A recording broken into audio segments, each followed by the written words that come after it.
Good morning, everyone. Thank you for joining us today for how to write effective marketing emails. I'm Dixie. My co-host is Katrine, and we're from EZY Marketing. We have a lot of great information to share with you today.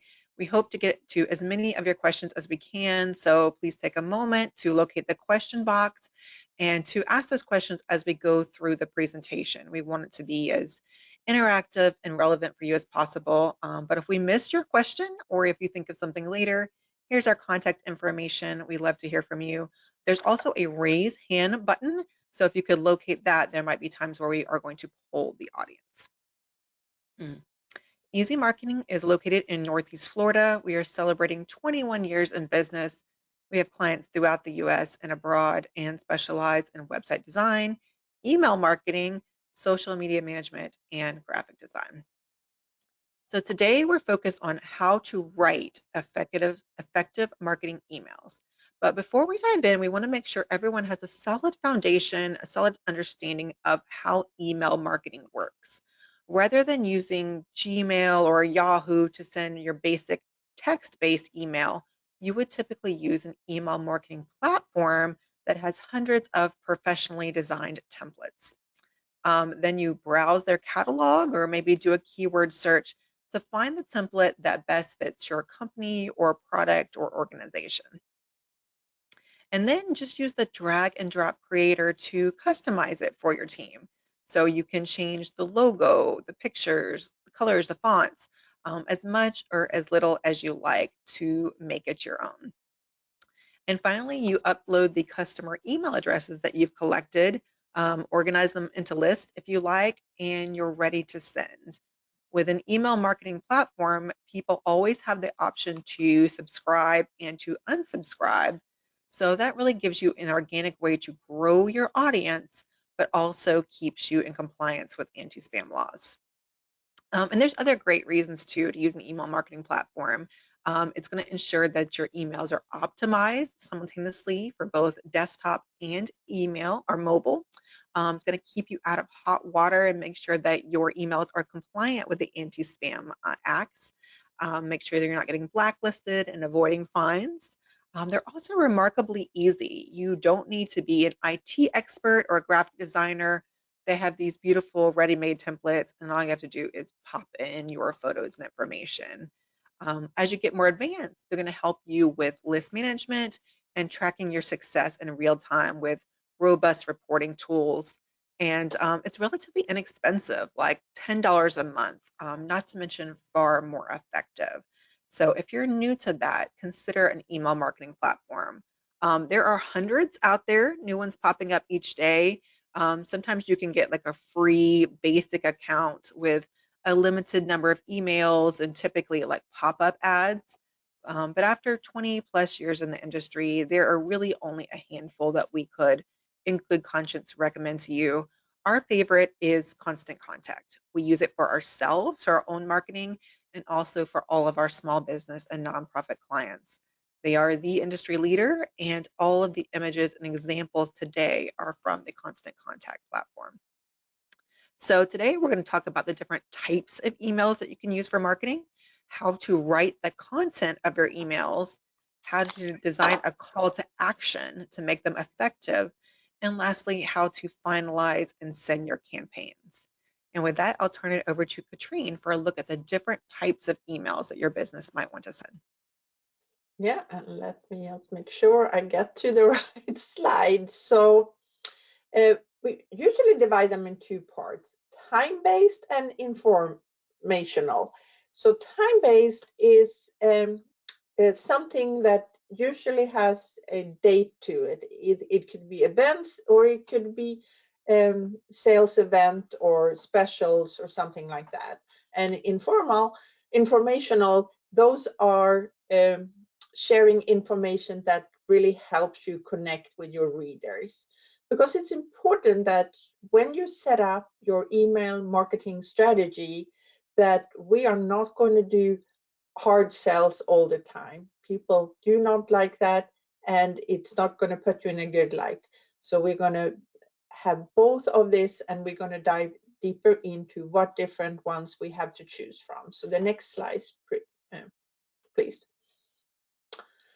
So of course, the first one is offers or promotion, and that's pretty straightforward. If you're a for-profit organization, company, it's usually a coupon, a discount, a special coming up, a new product. And if you are a nonprofit, it's usually some kind of fundraiser or asking for volunteers. So those are the ones that are easy to come up with. But as I said, we don't want to do only come into hard sales. We also want to make sure we have other things that catches people's interest. So how many of you, we're going to try to see if you can raise your hand here. How many of you are already running events or for your business or organization? Do you ever have open houses or anything like that? So see, if you're a nonprofit, then you should have some events. So yes, it all depends on what, about a third, oh, more than half of you I can see are running some kind of event. So then you know kind of the drill when it comes to the events, where you start by sending out save a date, and then you send out the invitation, and then you have the reminders, and then you do a follow-up. And so those, when you have a special event, make sure you set that schedule well in advance so you know exactly what you're going to say and when you're going to say it. And the good thing with a program like this is you can sit down and spend 1 hour 2 months before the event and plan and schedule all of those emails exactly the day you want them to go out. And other things that you can use your emails for are if you have some national holidays, both because you just want to say Happy Christmas, Happy New Year, or any of those, but you can also put in information if you have any closings during those days. The third part here, what we talk about is how-to information. This is you providing helpful information. It could be a step-by-step instruction. It could be do-it-yourself information. It could be checklist. It could be guides and any kind of small tips. And it really doesn't matter what organization you're part of. How to is always going to be in there.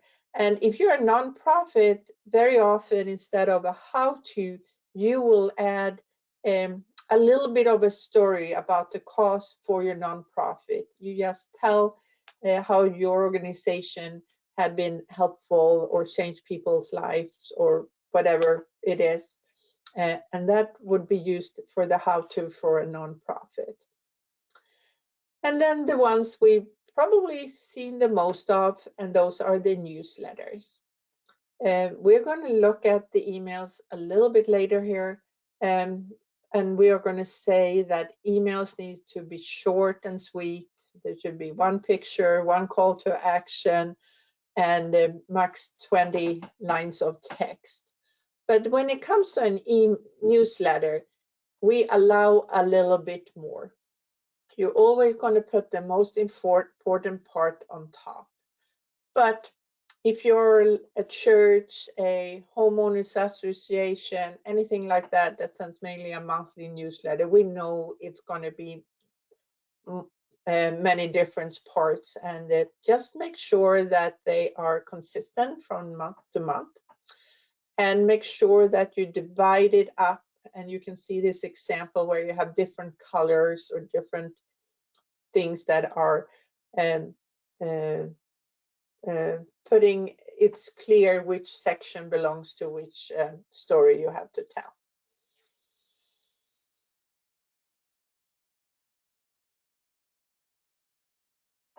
Thank you, Katrine. So once you're thinking about the different types of emails that your organization might want to send, next comes writing them. So let's talk about that kind of step by step. When you're creating your very first email campaign, you're going to add some basic information like your company logo, contact information, and save that as a master template. So as you write each future emails, you just make a copy of your template and then edit only the information that's specific to that campaign. So when I start a new email, I always like to start with a subject line. This tells the reader the topic. And the point of your emails is not to get them delivered, but to get them open. And the subject line is one of the first things that readers see in the inbox. So you have to entice them to open your email. People are busy, they get hundreds of emails a day. So you want to be brief. We recommend 4 to 7 words and capture their attention. So let's look at a few ideas for how to write those subject lines. First, we recommend using you or your instead of people or customers. That makes your email feel more personal to your audience. If you're using constant contact, they allow you to personalize the subject line with the contact's name, and that really gets their attention. So it might read, John or Mary, schedule your free consultation today. Another option is to create a sense of urgency. So, last chance, register by Friday is a strong subject line. For nonprofits, consider an emotional subject line like take 5 minutes to help children with food insecurity. Another strategy is piquing their interest with a bit of a tease, something like new drop, you don't want to miss it. And another idea is to be inquisitive and ask your readers a question in the subject line. So something like, are your investments working for your business? And last but not least, try incorporating numbers. So the numeral specifically attracts attention. Our brains are naturally drawn to digits. So try something like 5 tips for perfectly grilled ribs. Any of these ideas can be adjusted for your industry, but you're going to want to try a few different types to see what resonates best with your audience. There are also a couple of things you want to avoid. So, for example, you do not want to type your subject line in all caps. That's sort of the digital equivalent of screaming at your audience. Also, avoid excessive punctuation, symbols, and emojis. And definitely never mislead the reader by using any kind of bait and switch tactics. These are things that can land you in the spam folder or get you blacklisted. So you're going to want to put those on your no-no list. So after you have your subject line, the next thing you'll want to write is the pre-header text. So if you're not familiar with that term, the pre-header displays right after or below the subject line. It's going to depend on how they get their emails, whether they're using Gmail or Outlook or something like that. It's going to look a little different for everyone in your audience. But you can use the pre-header to add additional context without giving too much away. So different devices are going to show different lengths of their pre-header. So we suggest you keep it pithy, maybe 5 to 8 words, always with the most important information at the beginning. More than half of people are reading their emails on a cell phone. So that really tells you that your subject line and your pre-header need to get the point across, right? Because they're multitasking. Again, it's going to display right after or under the subject line. So think of it as an extension of the subject line. I really like to pair them together. So if my subject line were take 5 minutes to help children in need, a good pre-header beside or below that is $20 can supply meals for a week. See how those two things go together? And also I've got that numeral in there. If your subject line is a question, are investments working for your business? The pre-header might say 3 strategies to maximize your results. So again, pairing them together to get people to open your email. So once you have the subject line and the pre-header, every email needs an image or a supporting visual of some kind. So we're not going to touch on it too much today since we're talking about writing, but ideally it's something that helps the audience connect with the words, with the message. So it's usually best to utilize real photos from your day-to-day operations to tell your story and to inform readers about your products or services. You can also use images from the Constant Contact library or purchase them from a reputable stock photo site. You never want to borrow images that you Google or that you find on the internet. That's called copyright infringement. So stay away from that. But think about your events, the work that your staff is doing. behind the scenes, the end result of a project, and of course your products and services. These all make great photo opportunities for your organization. Videos also make great visuals. In fact, using video can boost your open rate by 8 times. Just make sure you add the word video in the subject line.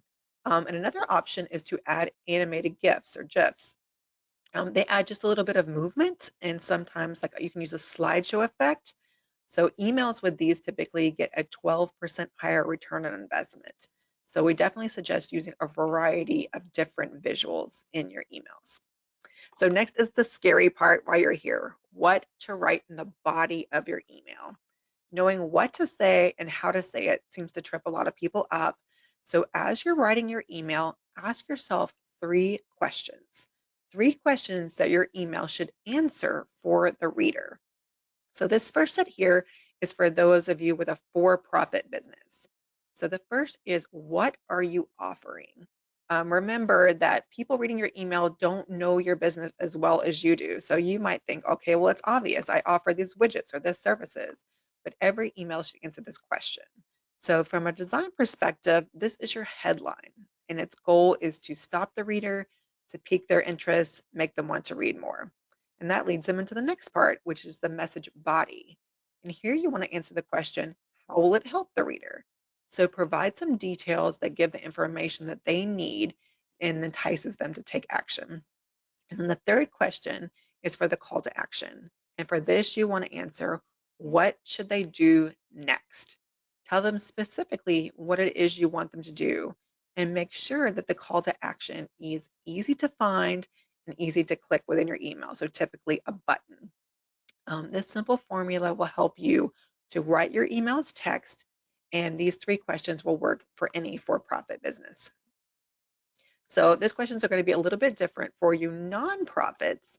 In this case, for your headline, you'll want to answer, what are you trying to accomplish?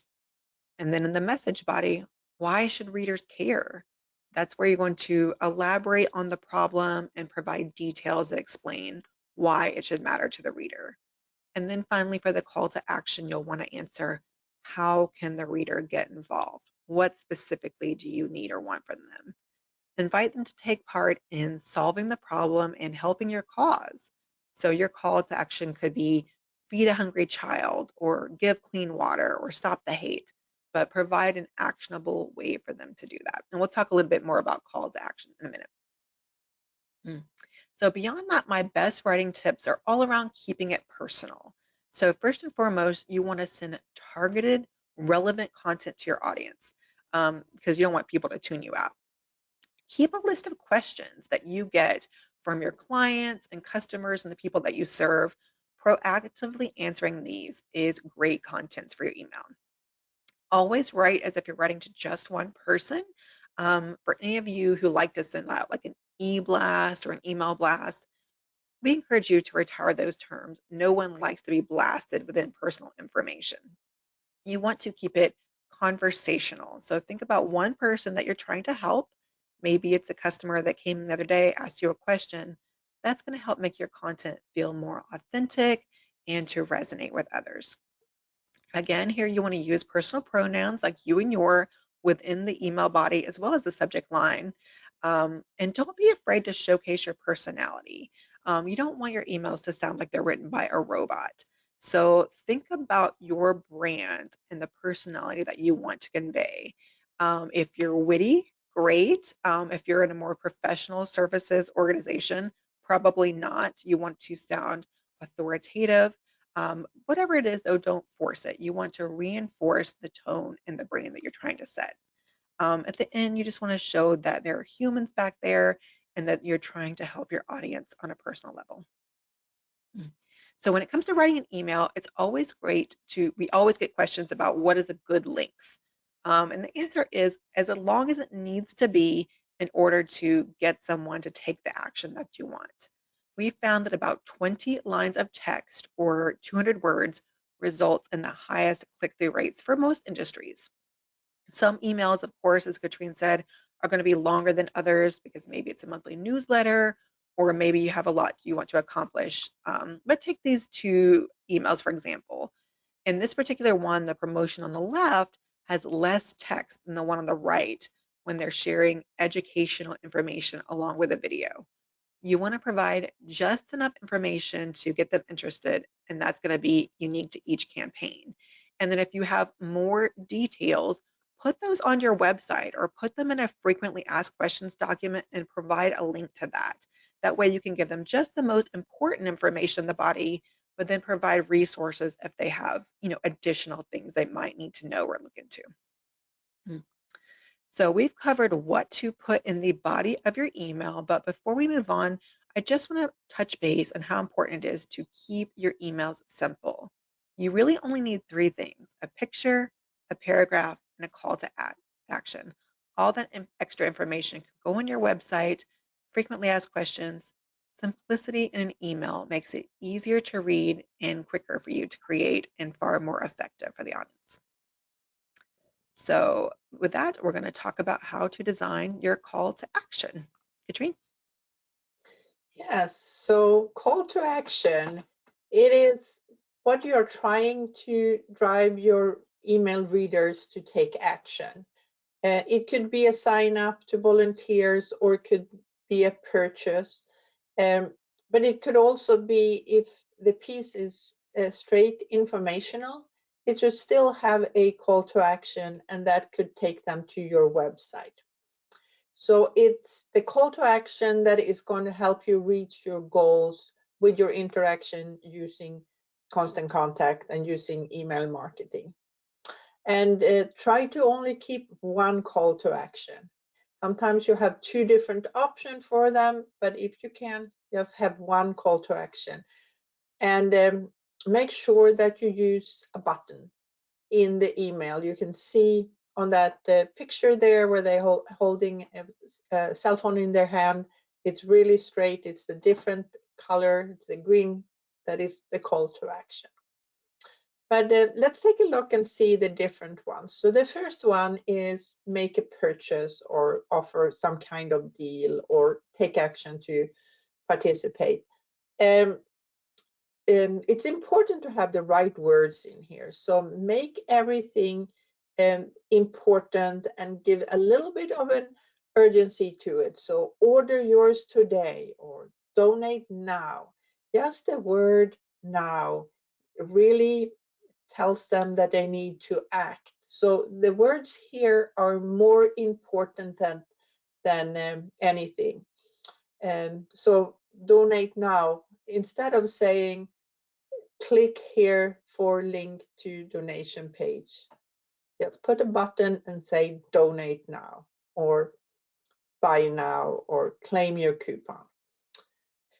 When you are promoting your social channels, if people are on social media and they don't follow you, just send a little bit of a snippet of what you usually present on your social media. Send out such an email and have a big button saying like us on Facebook, and make sure that it takes them directly to the page where your social media link is.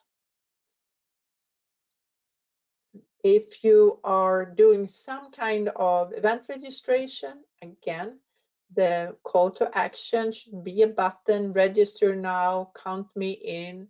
And of course, those things have to go somewhere.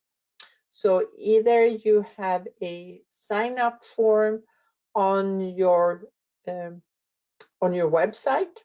If you have an event, most likely you are setting up its own page for that event with a form where people can click to sign up or purchase.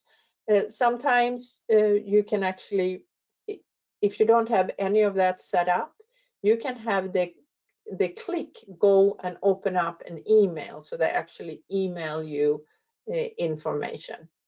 So that's but the important thing here is to have that call to action.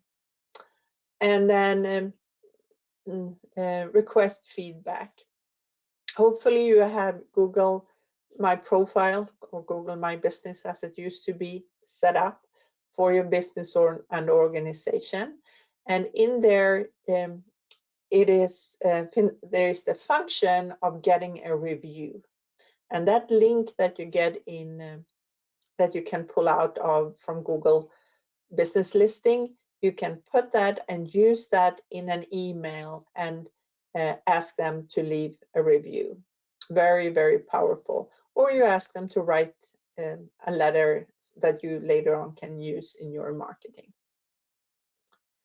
So we can take a look. I hope you're with me, Dixie. I don't see that screen right now, but you should see a screen now saying use power words to trigger a response. Yeah. So take a look at all these words. I want to see if I can see where you are, Dixie. Yes, you see all the words here. So take a look at these words, and you are going to get a follow-up presentation slideshow from us later on. And there you can take a look at these words and see if any of those can be used when you're trying to push this call to action. And again, if it isn't something that is really clearly sign up, buy, or anything, at least you should have a button taking them to your website saying find out more about our organization or website. So I actually did a example here. This is an email, and I'm going to show you what happens when they click on two different things. So the very first part here is actually a blog.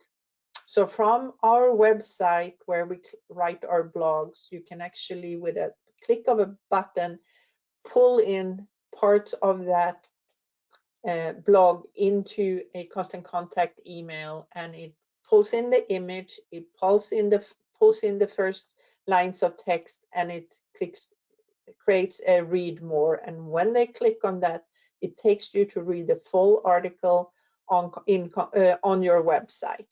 The second one is a sign up, and that's the sign up for one of our workshops. So when you see that and click on the button, you come right to the page where you sign up for an event.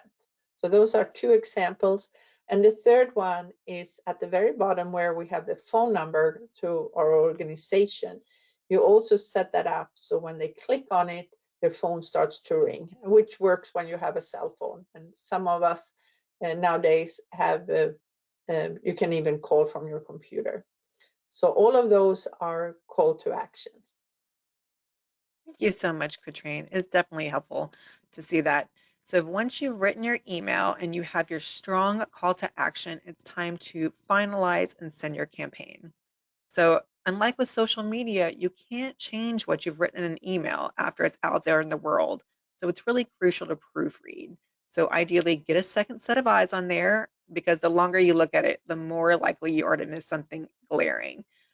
Your platform should have a preview button so you can see how the email looks on both desktop and mobile. You should also send a test to yourself and check every single link to make sure that it's working as intended and going directly to the page on your website where people can take action. No one wants to do a scavenger hunt. Yeah, and make sure that you look at that test both on your computer and on your cell phone. Absolutely. Finally, you're going to choose your contact list or list. Next month in our advanced email marketing workshop, we're going to talk more about list segmentation, personalization, automation. So we welcome you back for that, where we're really going to get into more advanced topics. But know that not every email has to go to everyone in your database. You might have separate lists for employees, former customers, and active leads. If you gained a new contact in an event, put them on a separate list, and then as soon as that event is over, send them a follow-up email specific to meeting them at that event. So the idea here is to keep the content relevant to the reader so that they continue to welcome your emails in your inbox. And finally, we encourage you to take advantage of A/B testing. So what works for one organization may not work for another. That's where you really want to do some testing to find out what works best for your audience. So A/B testing basically means it splits your audience in half. You're going to send the same identical email to both, but changing one little thing to see which performs better. So you might have two different subject lines. You can check to see which gets a better open rate, or two different calls to action. And again, you just change one thing so you can compare and evaluate which has the most impact. And if you do that consistently with the A/B testing, you're going to improve your writing, refine your message, and make your marketing emails the very best that they can be. So just to recap, in addition to asking yourself the 3 questions, remember every email is going to have a call to action to help you reach their goal. And lastly, always use that preview feature to send yourself and a friend a test of the email. Make sure everything is working as you intended. As we bring our presentation to close, we're going to recap a few key points. Remember, there are 3 questions that will help you write your emails text. So they're different depending on whether you're a for-profit business or a nonprofit. But if you take nothing else away, take down these 3 questions. If your email answers this for the reader, they're going to have everything they need to take action. So with that, let's see if we have any more questions from our audience here today. Katrine, do you see any questions? Yeah, so someone was actually asking about the A/B testing here, and it doesn't matter how big of an audience. If you have a smaller group of, say, 100, 200 people on your list, then you will learn over hand. But if you have a really big list, we have people that have 10, 20,000 on their email list, you can actually send out those to a little part, say 200, and then you right away see which one is doing best, and then you send that to the rest of the big list, because 100, 200 people will give you a good statistics on which one is doing best. So that's a good way to use the A/B testing. Absolutely. Great question. And we are just a minute or two over time. So if you had more questions, we're going to give you our contact information. Feel free to email us. We answer every single one. So we would love to hear from you. We invite you to join us back for our next workshop. Again, we're going to talk about more advanced email marketing things. So how to grow your contact list, how to personalize messages like we were talking about before with people's first names, with information that's relevant just to them, how to use automation to save yourself time and make things run automatically, and then reports and how to use those to your advantage. So we welcome you back to that. And the last thing we'll do is give you our contact information. If you don't have an email marketing platform or you're not happy with yours, there's a QR code here that you can scan, or there's a link below, and that's going to give you a trial of Constant Contact. We welcome you to give it a try and see if it's right for you. And also, we'll be glad to help you set up your first template. So give us a call and we will set you up and get you on your way. Thank you so much for joining us. You guys are a great audience, and we look forward to seeing you back again next month.